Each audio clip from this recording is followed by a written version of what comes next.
اذان ایک عام نوجوان تھا جو دنیا کی مصروفیات میں اس قدر کھو چکا تھا کہ اسے نہ نماز کی فکر تھی اور نہ ہی آخرت کی۔ صبح دیر سے اٹھنا، سارا دن موبائل میں لگے رہنا اور رات کو فضول ویڈیوز دیکھنا اس کا معمول بن چکا تھا۔ اس کے والدین اکثر اسے سمجھاتے کہ بیٹا نماز قائم کرو، یہی کامیابی کا راستہ ہے، لیکن اذان ہر بار یہ کہہ کر ٹال دیتا کہ ابھی تو عمر پڑی ہے، بعد میں سب ٹھیک کر لوں گا۔ ایک دن اذان اپنے دوستوں کے ساتھ باہر گھوم رہا تھا کہ اچانک اس کے موبائل پر ایک کال آئی۔ یہ کال اس کے قریبی دوست حارث کی تھی، مگر آواز کسی اور کی تھی۔ سامنے والی نے بتایا کہ حارث کا ایک حادثہ ہو گیا ہے اور وہ ہسپتال میں ہے۔ اذان فوراً وہاں پہنچا، لیکن جب وہ پہنچا تو اسے معلوم ہوا کہ حارث اس دنیا میں نہیں رہا۔ یہ سن کر اذان کے قدموں تلے زمین نکل گئی، کیونکہ حارث کل تک ہنستا کھیلتا اس کے ساتھ تھا۔ اذان حارث کے جنازے میں گیا۔ جب اس نے حارث کو کفن میں لپٹا ہوا دیکھا تو اس کے دل پر عجیب سا بوجھ آ گیا۔ وہ سوچنے لگا کہ کل تک جو شخص میرے ساتھ ہنس رہا تھا، آج وہ خاموشی سے مٹی میں جا رہا ہے۔ جنازے کے بعد جب سب لوگ قبرستان سے واپس جا رہے تھے، اذان وہی ایک قبر کے پاس بیٹھ گیا۔ اس کے ذہن میں بار بار یہی سوال آ رہا تھا کہ اگر آج میری باری ہوتی تو کیا میں تیار تھا؟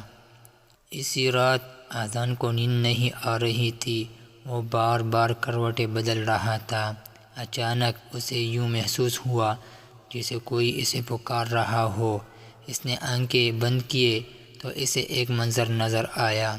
وہ خود قبر میں ہے، چاروں طرف اندھیرا ہے اور کوئی اس سے سوال کر رہا ہے، تمہارا رب کون ہے؟ تمہارا دین کیا ہے؟ اذان گھبرا گیا، اس کے پاس کوئی جواب نہیں تھا۔ وہ پسینے میں بھیگ کر جاگ گیا۔ اگلی صبح اذان کی زندگی بدل چکی تھی۔ اس نے پہلی بار وقت پر فجر کی نماز ادا کی۔ اس کے دل کو عجیب سا سکون ملا جو اسے پہلے کبھی محسوس نہیں ہوا تھا۔ وہ سوچنے لگا کہ جس سکون کی تلاش میں وہ دنیا بھر کی چیزوں کے پیچھے بھاگ رہا تھا، وہ تو صرف اللہ کی عبادت میں ہے۔ آہستہ آہستہ اذان نے اپنی زندگی کو بدلنا شروع کیا۔ اس نے 5 وقت کی نماز پڑھنی شروع کی، قرآن پاک کی تلاوت کو اپنا معمول بنا لیا اور برے دوستوں سے دوری اختیار کر لی۔ شروع میں اسے بہت مشکلات کا سامنا کرنا پڑا، کیونکہ اس کے پرانے دوست اس کا مذاق اڑاتے تھے، لیکن اذان نے ہمت نہیں ہاری۔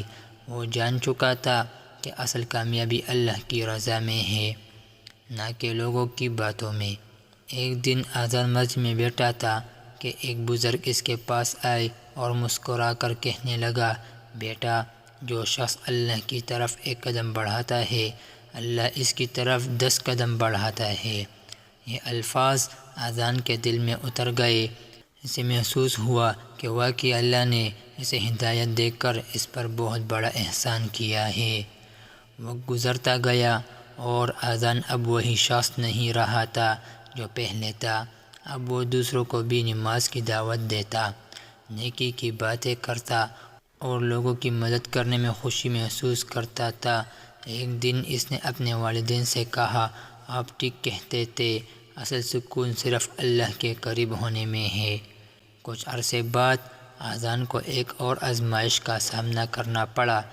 اسے ایک ایسی نوکری کی پیشکش ہوئی جس میں حرام اور حلال کا فرق واضح نہیں تھا۔ یہ نوکری بہت زیادہ پیسے دیتی تھی، لیکن اذان کے دل میں کھٹک تھی۔ اس نے سوچا کہ اگر میں نے یہ راستہ اختیار کیا تو شاید میں دوبارہ اسی اندھیرے میں چلا جاؤں گا جہاں سے اللہ نے مجھے نکالا ہے۔ اس نے فوراً اس نوکری کو ٹھکرا دیا اور اللہ پر بھروسہ کیا۔ چند ہی دنوں بعد اللہ نے اسے اس سے بہتر رزق عطا کیا، ایک حلال اور بابرکت ذریعہ جس میں کمائی بھی تھی اور سکون بھی۔ اذان نے سجدہ شکر ادا کیا اور آنکھوں میں آنسو لے کر کہا، یا اللہ، تو نے مجھے کبھی تنہا نہیں چھوڑا۔ آخر کار اذان کی زندگی ایک مثال بن گئی۔